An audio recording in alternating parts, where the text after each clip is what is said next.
What if you could move through life with such inner stability that external circumstances, no matter how chaotic, could never truly disturb your peace? For centuries, the greatest minds have pursued this state of being. Yet in our modern world, of constant notifications, social pressures, and relentless demands, this wisdom seems more elusive and more necessary than ever before.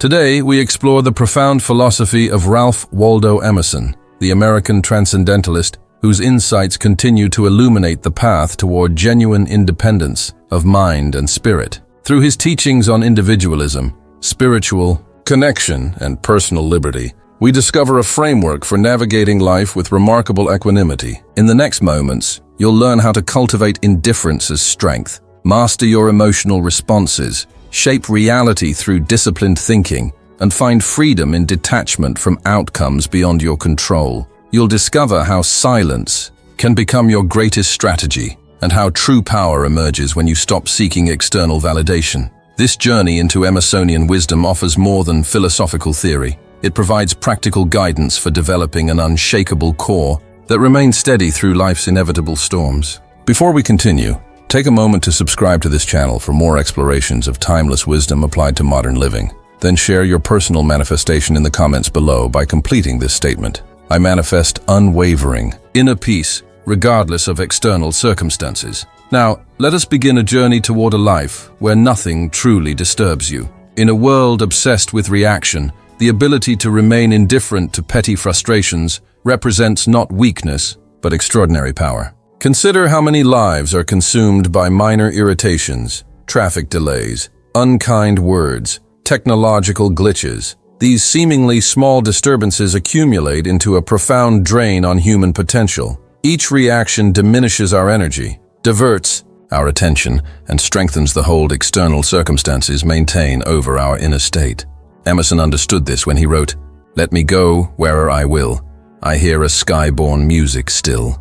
His words reflect a consciousness so attuned to something greater that worldly disturbances could not penetrate his essential peace. This is not the indifference of apathy or disengagement. Rather, it is strategic indifference, the conscious prioritization of which stimuli deserve our precious attention. It is the recognition that most provocations are unworthy of the energy required to address them. As Emerson advised, to be yourself in a world that is constantly trying to make you something else is the greatest accomplishment. The indifferent individual stands as an anomaly in our reaction-driven culture. When colleagues spiral into workplace drama, they remain composed. When social media erupts in outrage, they pause before engaging. When plans collapse, they adapt without emotional turbulence. This quality makes them both mysterious and powerful. They cannot be manipulated through the usual channels of provocation. Developing this capacity begins with a simple practice, the deliberate pause. Before responding to any stimulus, particularly those that trigger immediate emotional reactions, one must create space, even if just seconds, to ask, does this truly warrant my energy? In most cases, the honest answer is no. What if you could move through life with such inner stability that external circumstances, no matter how chaotic, could never truly disturb your peace?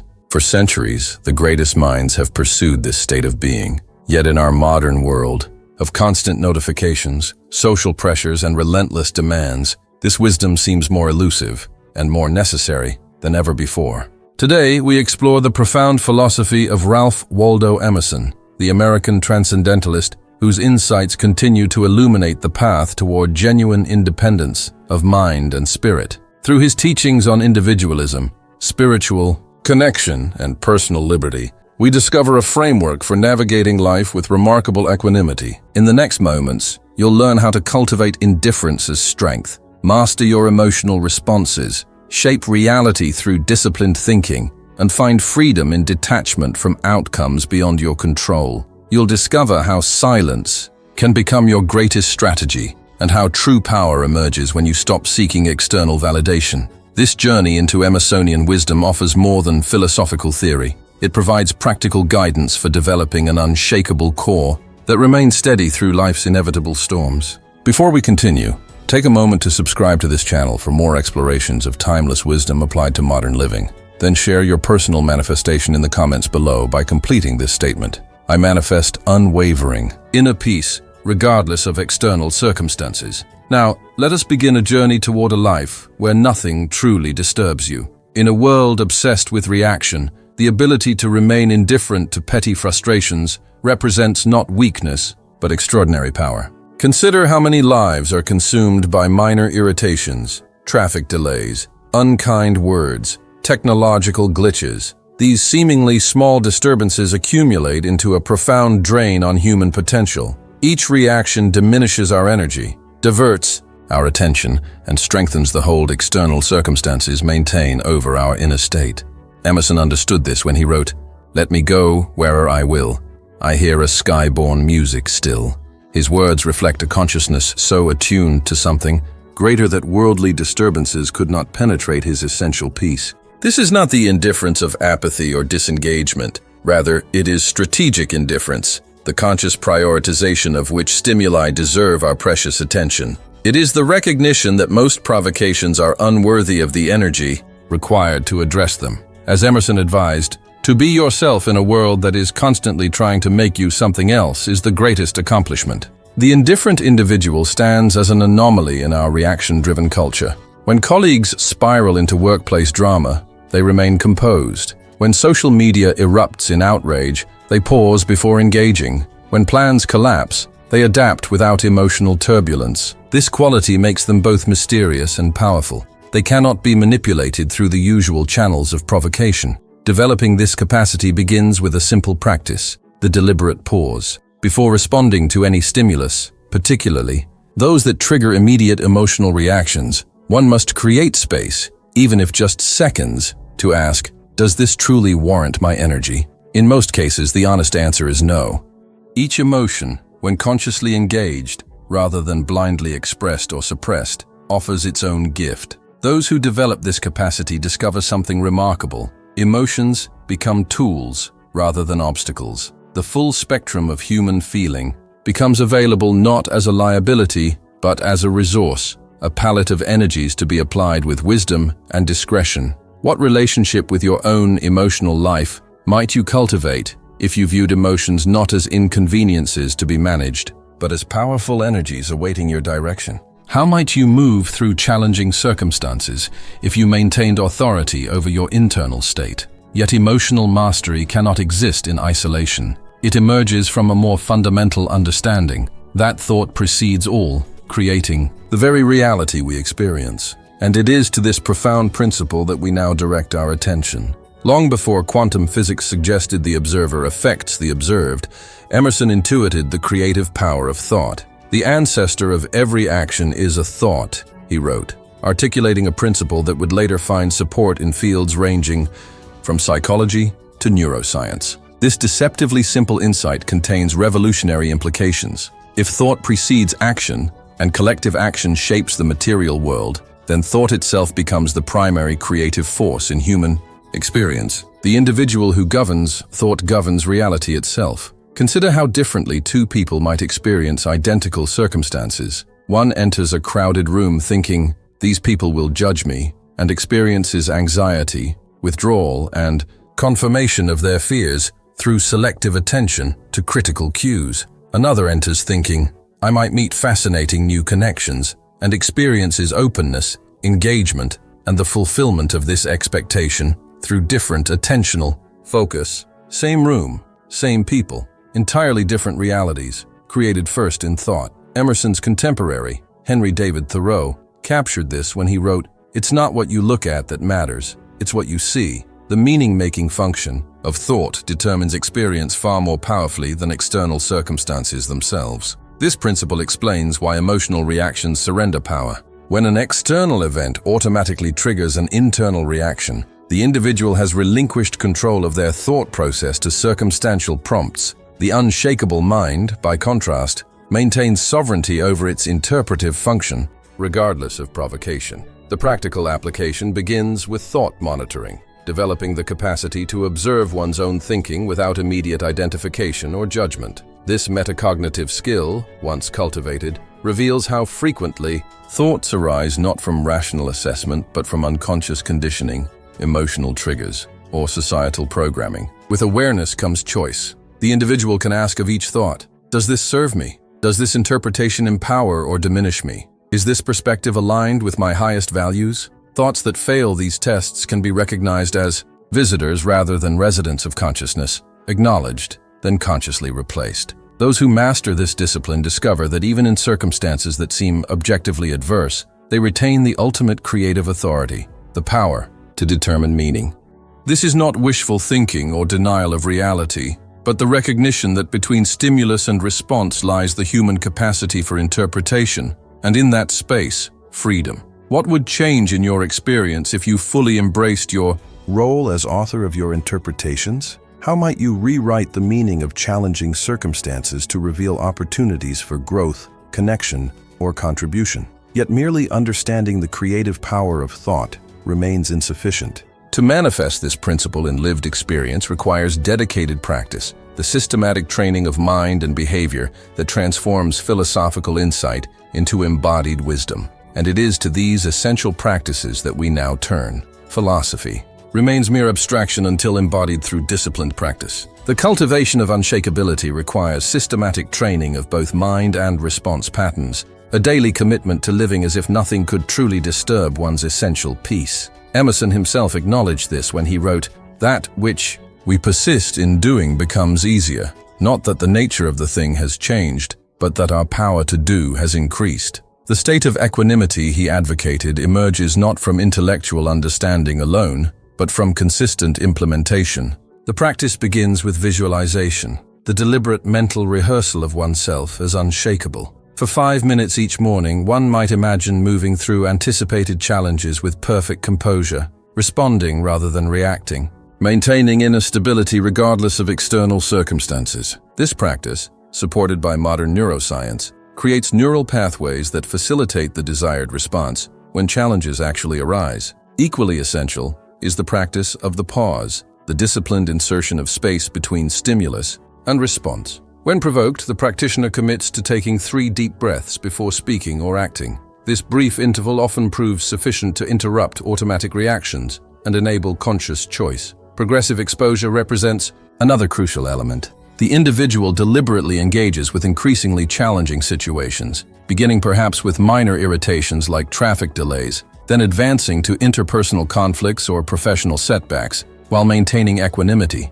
Each successfully navigated challenge strengthens the capacity for future equanimity. The practice of presence, full attention to the current moment without judgment or projection, serves as foundation for all other practices. When mind wanders to past regrets or future anxieties, the practitioner gently returns attention to immediate experience. This capacity prevents the unnecessary suffering that arises from mental time travel. Those committed to the path maintain a practice journal, documenting both successes and failures in maintaining equanimity. This record reveals patterns and triggers, allowing for targeted reinforcement of specific capacities. The journal becomes both mirror and map, reflecting current development while guiding future practice. Crucially, Emerson emphasized that practice occurs not in isolation, but in community. "It is one of the most beautiful compensations of this life," he wrote, "that no man can sincerely try to help another without helping himself.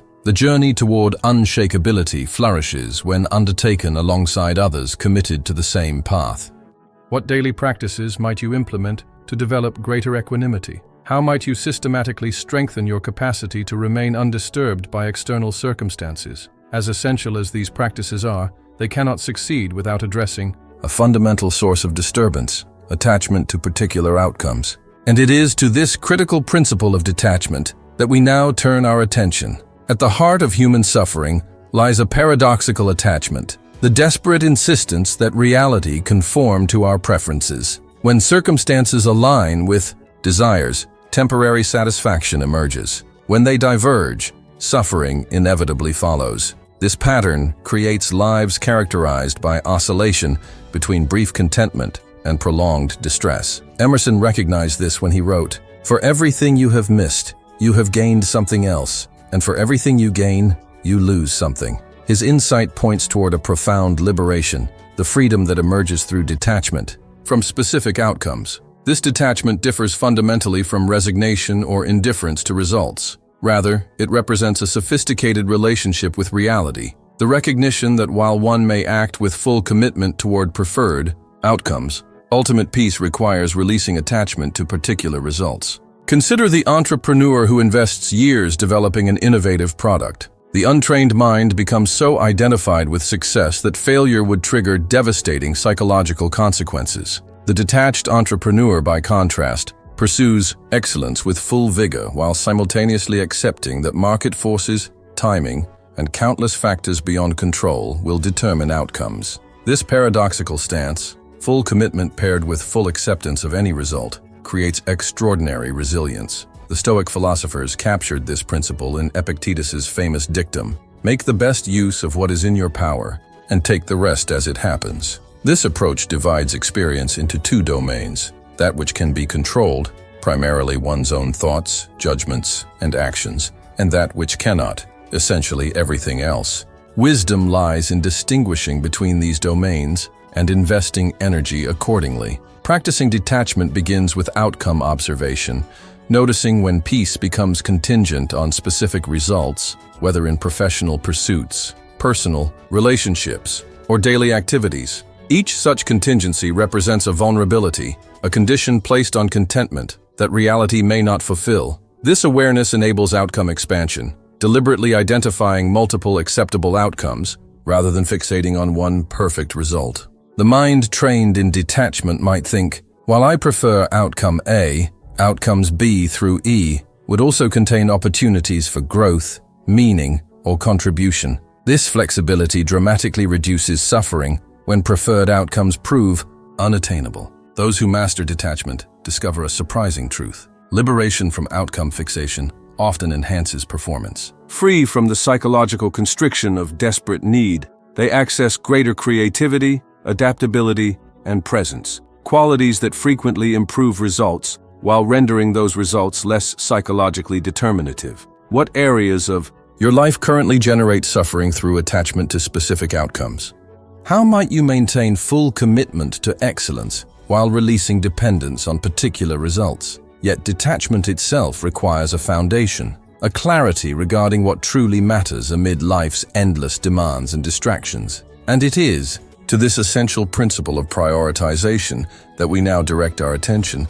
In an age of unprecedented distraction, the capacity to distinguish the essential from the peripheral has become both increasingly valuable and increasingly rare. The average American now consumes approximately 34 gigabytes of information daily, a deluge of stimulus that threatens to overwhelm discernment and fragment attention. Emerson anticipated this challenge when he wrote, "Concentration is the secret of strength in politics, in war, in trade, in short, in all management of human affairs." His words reflect the understanding that power emerges not from diffused attention but from purposeful focus. At the core of unshakability lies clear purpose, a compelling vision of one's contribution that provides context for evaluating all demands, distractions, and disturbances. When minor irritations arise against the backdrop of meaningful pursuit, they naturally diminish in perceived significance. The individual moving toward worthy purpose simply lacks the attention to spare for petty concerns. Consider the surgeon performing a life-saving procedure. Would they become distracted by a colleague's political opinion, a social media controversy, or a minor scheduling inconvenience? The gravity of their purpose automatically filters irrelevance, creating natural immunity to disturbance. Purpose serves as both compass and filter. As compass, it provides direction amid life's endless options. As filter, it screens potential engagements, allowing through only those aligned with core values and vision. This filtering function proves essential in creating the conditions for equanimity. Clarifying purpose begins with value identification, articulating the principles that matter most in one's life and work. These might include excellence, integrity, compassion, creativity, or numerous other possibilities. Each individual must discover their own authentic hierarchy of values rather than adopting external prescriptions. From values emerges vision, a concrete articulation of how one might express these values through contribution. This vision need not be grandiose. The parent raising children with presence and wisdom, the craftsperson creating objects of beauty and utility, the community member fostering connection, each pursues purpose worthy of full engagement. Those guided by clear purpose develop natural resistance to distraction and disturbance. Minor inconveniences viewed against the backdrop of meaningful pursuit simply cannot command the emotional energy they might otherwise consume. The question becomes not, what bothers me, but what truly deserves my attention? What clear purpose might provide context for your daily activities? What vision of contribution might render petty concerns increasingly irrelevant? With purpose established, one can cultivate perhaps the most powerful practice for maintaining equanimity amid provocation, the strategic use of silence. And it is to this potent instrument that we now turn our focus. In a culture characterized by constant expression, reactive commentary, and incessant noise, the capacity for strategic silence represents increasingly rare power. While many rush to fill conversational voids, offer opinions, or respond to provocation, the silent individual commands a presence that speaks more eloquently than words. Emerson understood this when he observed, "Let us be silent, that we may hear the whispers of the gods." His insight points toward a profound truth, that silence serves not merely as absence of sound, but as active presence, a force that shapes dynamics and reveals what excessive speech conceals. The power of silence manifests particularly in challenging interactions. When accusation, criticism, or manipulation emerges, the instinctive response is defensive verbalization. The individual trained in silence, however, meets such moments differently. They allow the statement to hang in the air, creating a space that often leads the speaker to reveal more than intended or to moderate their position without prompting. Consider the negotiator who responds to an unreasonable demand, not with immediate counterproposal, but with attentive silence. This response creates discomfort that frequently leads the demanding party to fill the void with concessions. Or consider the leader who meets team discord, not with immediate solutions, but with questions followed by listening silence, allowing collective wisdom to emerge. The practice begins with comfort in conversational space, developing capacity to sit with the discomfort that silence often triggers. Most individuals experience silence beyond a few seconds as intensely uncomfortable, a discomfort they relieve through speech. By gradually extending one's tolerance for quiet moments, this reflexive need diminishes. Equally important is silence as response to provocation. When insulted, criticized, or challenged, the practice involves allowing several seconds to pass before speaking. This interval often reveals that no response proves necessary, that silence itself communicates more powerfully than words could. Those who master strategic silence discover something remarkable. Their words, when finally offered, carry unusual weight. Against a backdrop of cultural verbosity, the individual who speaks only with purpose and precision commands extraordinary attention. As Emerson noted, speech is power, to persuade, to convert, to compel. The silent individual gains additional advantage through superior information position, while others reveal intentions, assumptions, and weaknesses through excessive speech. The practitioner of silence gathers valuable intelligence while revealing little. This asymmetry creates significant advantage in negotiations, conflicts, and competitive situations. What conversations in your life might benefit from greater comfort with silence? In what challenging interactions might strategic silence serve more powerfully than immediate verbal response? Yet even with mastery of silence, life inevitably presents moments of genuine pressure, situations that test equanimity to its limits. And it is to the art of maintaining composure under such pressure that we now direct our attention. Life's most revealing moments often arrive not during periods of ease, but in crucibles of intense pressure. The failed presentation, the relationship conflict, the financial setback, the public criticism.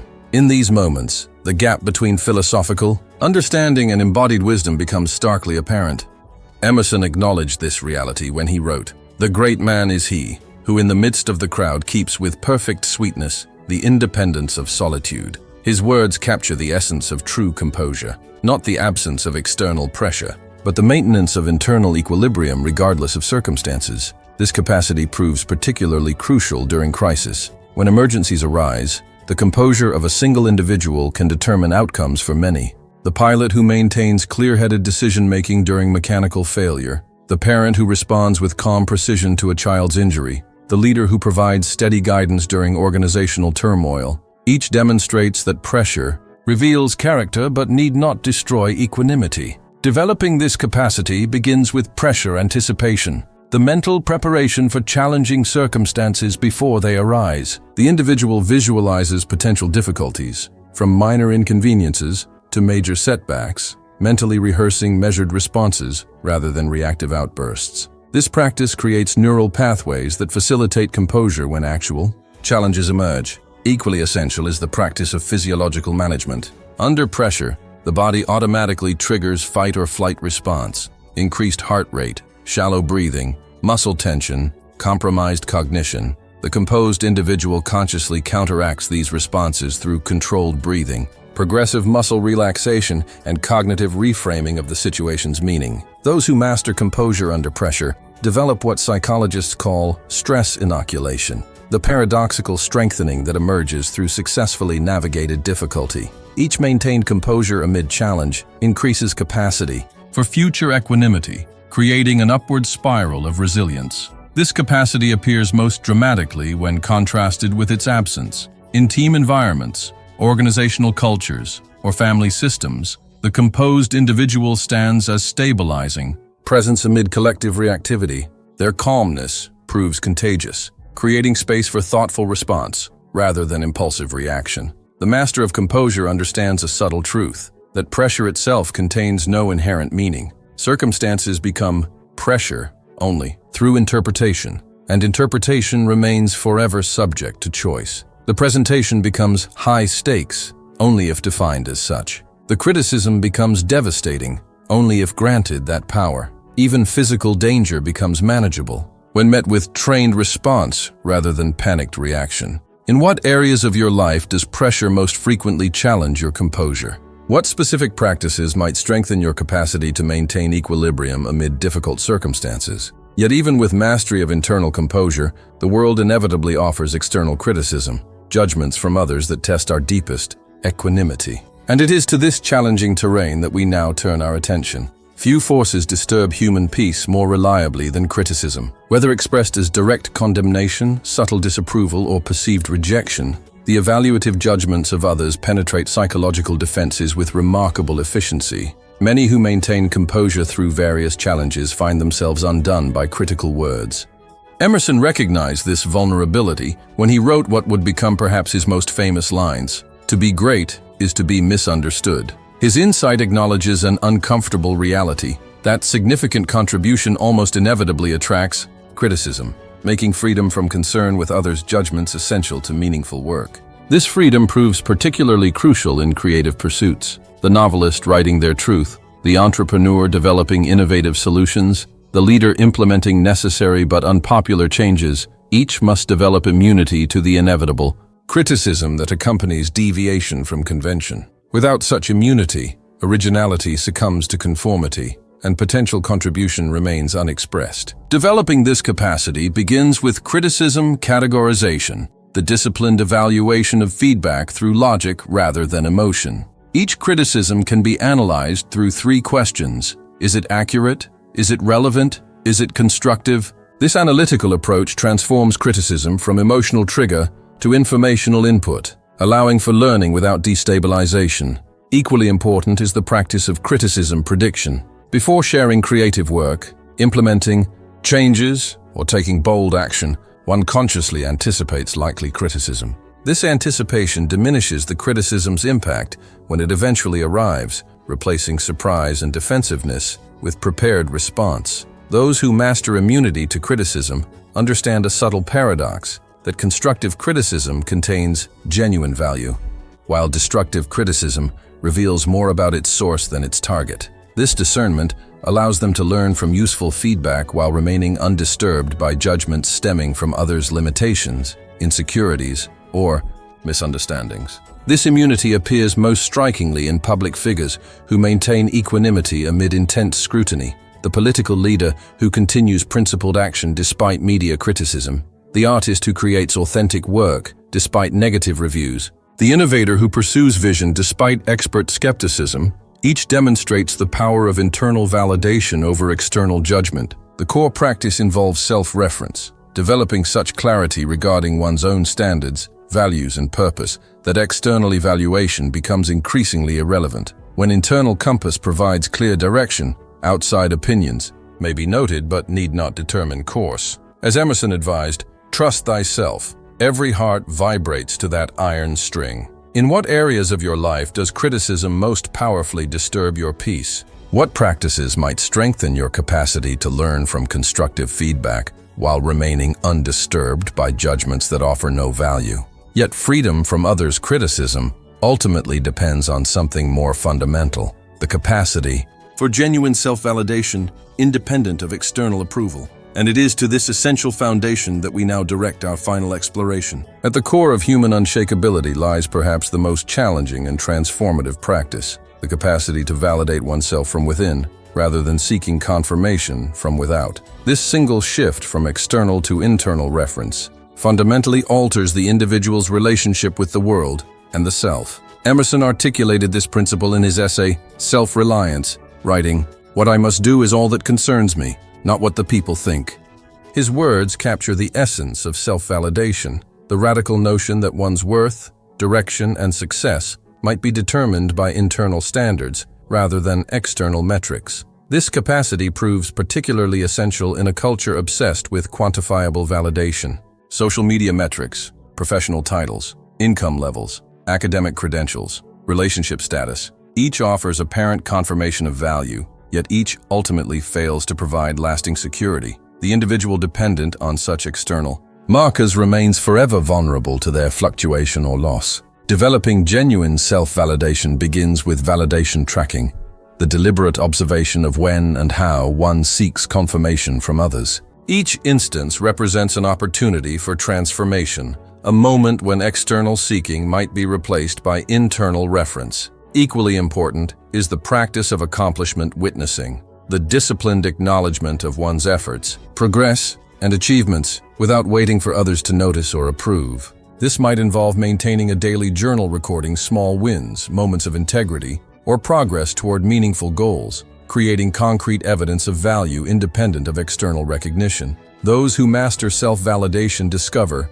something remarkable. They become simultaneously more humble and more confident. More humble because they no longer need to prove worth through comparison or competition. More confident because their sense of value no longer depends on circumstances beyond their control. This internal reference point creates extraordinary freedom in relationships, creative pursuits, and life direction. Relationships transform from sources of validation to venues for genuine connection. Creative work shifts from bid for approval to authentic expression. Life choices emerge from internal compass rather than external pressure or conventional expectation. The self-validating individual stands as an anomaly in contemporary culture, uncommonly resistant to manipulation through flattery, criticism, or social pressure. Their decisions reflect genuine values rather than adaptive responses to others' expectations. Their contributions emerge from authentic purpose rather than need for recognition or approval. In what areas of your life do you most frequently seek external validation? What practices might strengthen your capacity to acknowledge your own worth, effort, and achievement without dependence on others' confirmation? As our exploration of Emersonian wisdom concludes, we return to our initial question. What if you could move through life with such inner stability that external circumstances, no matter how chaotic, could never truly disturb your peace? The path we have traced offers no simple answers, but provides essential guidance. Through strategic indifference, emotional mastery, thought discipline, and detachment from outcomes, the individual cultivates increasing immunity to disturbance. Through clarity of purpose, strategic silence, composure under pressure, and freedom from criticism, this immunity strengthens into genuine unshakability. And through the practice of self-validation, this unshakability becomes not temporarily technique, but embodied wisdom. Emerson himself acknowledged that this path represents lifelong journey rather than single destination. Life is a journey, not a destination, he wrote, recognizing that the cultivation of equanimity requires ongoing practice rather than one-time achievement. Yet each step along this path yields immediate dividends. Each provocation met with composure, rather than reactivity, preserves energy for meaningful pursuit. Each criticism received with discernment rather than defensiveness creates opportunity for growth rather than diminishment. Each moment of pressure navigated with calm presence rather than anxious reaction builds confidence in one's capacity for equanimity. The ultimate promise of this journey extends beyond personal peace to purposeful contribution. When no longer consumed by petty disturbances or dependent on external validation, the individual becomes uniquely positioned to offer their authentic gifts. The energy previously expended on reaction, defense, and approval-seeking becomes available for creative expression, meaningful connection, and positive impact. In a world increasingly characterized by distraction, division, and disruption, the capacity to maintain undisturbed presence represents not merely personal achievement, but societal contribution. Each individual who develops this quality becomes stabilizing influence amid collective turbulence, modeling possibility through embodied example. What first step might you take today toward greater equanimity? What practice might you implement to begin developing genuine unshakability? Before closing, I invite you to subscribe to this channel if you found value in this exploration of timeless wisdom applied to contemporary living. Share in the comments where you're watching from and your personal manifestation statement related to inner peace. And explore our other videos offering practical wisdom for meaningful living. Remember Emerson's profound insight: nothing can bring you peace but yourself. The journey toward undisturbed living begins not with changing external circumstances, but with transforming internal relationship to those circumstances. In this transformation lies freedom no external force can diminish, the freedom to remain sovereign over your own experience regardless of what life presents. The power to live undisturbed has always resided within you. Through consistent practice and the application of these principles, you can increasingly access this power, creating a life characterized not by freedom from challenge, but by freedom amid challenge, the ultimate expression of human possibility.